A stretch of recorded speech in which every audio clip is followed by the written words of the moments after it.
Assalamualaikum warahmatullahi wabarakatuh. Kembali lagi dalam channel Awal Putra Betawi. Kali ini saya akan memberikan tentang sejarah ondel-ondel khas Betawi dan juga suatu ikon yang ada di Jakarta. Oke, kalian bisa melihat foto ondel-ondel yang diambil dari dokumentasi Pemprov DKI Jakarta. Alunan musik melantun kencang dari speaker bersuara sember yang didorong dengan menggunakan gerobak. Tepat di bagian depan gerobak ada sepasang ondel-ondel tengah menari mengikutinya lantunan lagu. Menggerakkan tubuhnya ke kanan dan ke kiri. Masih dari rombongan yang sama, seorang anak terlihat membawa kaleng cat yang telah dikonversi jadi kotak uang. Tak peduli panas matahari yang terik, ia nampak antusias menjajakan kotaknya pada setiap mobil dan motor yang parkir. Sementara akibat macet di jalan raya, ondel-ondel bukan lagi barang asing bagi penduduk Jakarta, terutama masyarakat Betawi. Boneka setinggi 2,5 sampai 3 meter dengan lingkar tubuh 80 sampai 90 cm itu sudah menjadi bagian dari budaya, bahkan ikon bagi Jakarta itu sendiri. Dan kalian bisa melihat foto kedua dari masyarakat Betawi membawa ondel-ondel.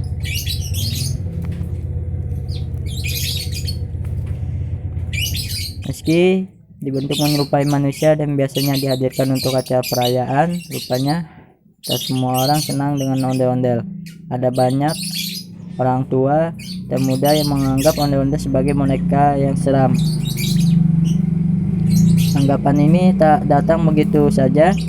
Ondel-ondel memang memiliki karakter yang khas. Rangka tubuh ondel-ondel dibuat dari bambu, badannya dibuat agak lebar untuk memberikan ruang bagi pemain untuk mengangkat dan menggerakkannya. Wajahnya disebut sebagai kedok dan dibuat dari kayu kapuk. Topeng atau kedok dihias begitu rupa untuk membedakan ondel-ondel pria dan wanita.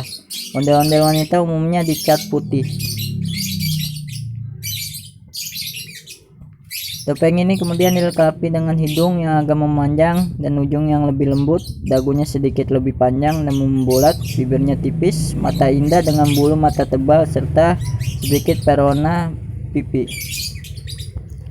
Sementara topeng ondel-ondel pria biasanya memiliki wajah berwarna merah dengan mata melontor, garis rahang yang tegas, beralis tebal, lengkap dengan kumis yang lebat.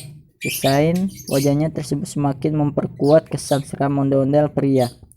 Agar lebih manusiawi, ondel-ondel diberi pakaian yang menutupi seluruh tubuh. Di kepalanya, kamu juga akan menemukan rambut dari ijuk hitam dengan hiasan kembang kelapa, mekar seperti kembang api dalam berbagai warna.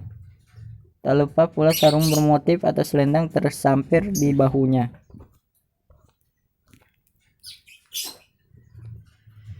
Hadirnya kesan seram dari ondel-ondel memang bukan tanpa alasan.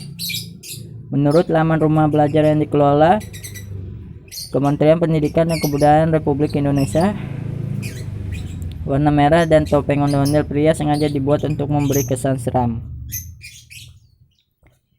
Warna merah memiliki arti marah. Wajah ini awalnya dibuat untuk menakut-nakuti setan atau roh-roh jahat, sedangkan warna putih pada wajah ondel-ondel perempuan menggambarkan sifat keibuan yang lembut. Dikutip dari laman resmi Kementerian Pendidikan dan Kebudayaan, Direktorat Jenderal Kebudayaan, ondel-ondel semula berfungsi sebagai penolak bala atau gangguan roh halus yang gentayangan, tapi kini ondel-ondel biasanya digunakan untuk menambah semarak pesta rakyat, acara peresmian, atau penyambutan tamu terhormat. Dalam laman Pesona Indonesia milik Kementerian Pariwisata disebutkan bahwa nama ondel-ondel yang biasa kita dengar berasal dari kata gondel-gondel. Gondel-gondel memiliki arti menggantung atau bergandul. Sebutan itu muncul dari gerakan ondel-ondel yang terlihat berayun sampai berjalan. Masih dari sumber yang sama, mengingat fungsinya penting dan berhubungan dengan dunia astral, pembuatan ondel-ondel di masa lampau tak bisa sembarangan. Ondel-ondel membutuhkan sesajen berisi bubur merah putih, rujak-rujakan 7 rupa, bunga 7 macam, serta asap kemenyan.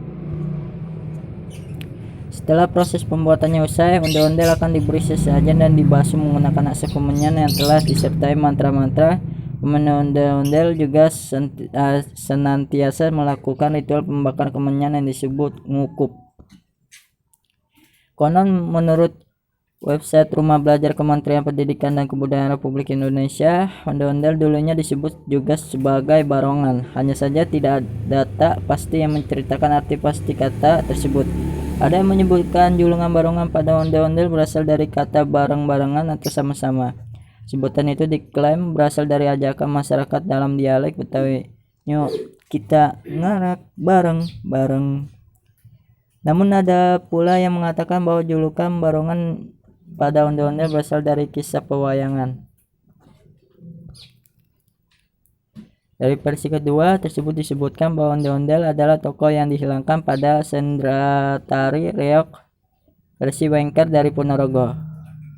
Tokoh tersebut adalah sepasang makhluk halus dengan tubuh raksasa, tetapi karena mengganggu perjalanan Singo Barong, maka dikutuklah mereka menjadi burung gagak dan burung merak dalam bentuk raksasa pula. Namun pada pemerintahan Batara Katong, tokoh-tokoh yang tidak terlalu penting dihilangkan. Pada kesenian Jathila, Jawa Tengah, tokoh tersebut dikenal sebagai Gondoruo Gede. Di Pasundan dikenal dengan sebutan Badawang yang sudah ada sejak setelah Perang Bubat yang dibawa penjabat Sunda yang masih hidup dengan membawa angklung reog.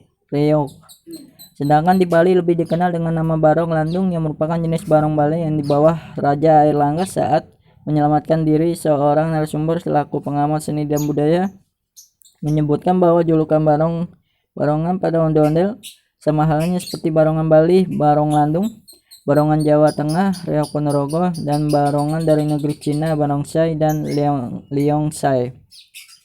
Lantas kapan ondel-ondel muncul hingga saat ini? Belum ada jawaban pasti kapan boneka raksasa khas Betawi tersebut datang dan menjadi budaya yang jelas. Boneka raksasa ini sudah ada sejak atau bahkan jauh sebelum Verenik Oostende Compagnie atau VOC masuk ke Nusantara. Wiskott, seorang pedagang asal Inggris, mencatat dalam bukunya jenis boneka seperti ondel-ondel sudah ada pada tahun 1605 Masehi.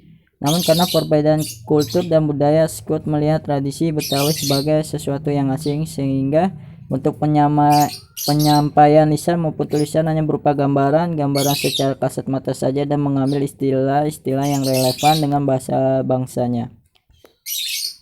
Oke, sampai di situ saja artikel tentang sejarah ondel-ondel yang kalian ketahui. Semoga artikel ini dapat memberikan manfaat dan berfaedah untuk kalian semua. Jangan lupa like, share, subscribe channel Putra Betawi. Nantikan video kopi terbaru. Salam.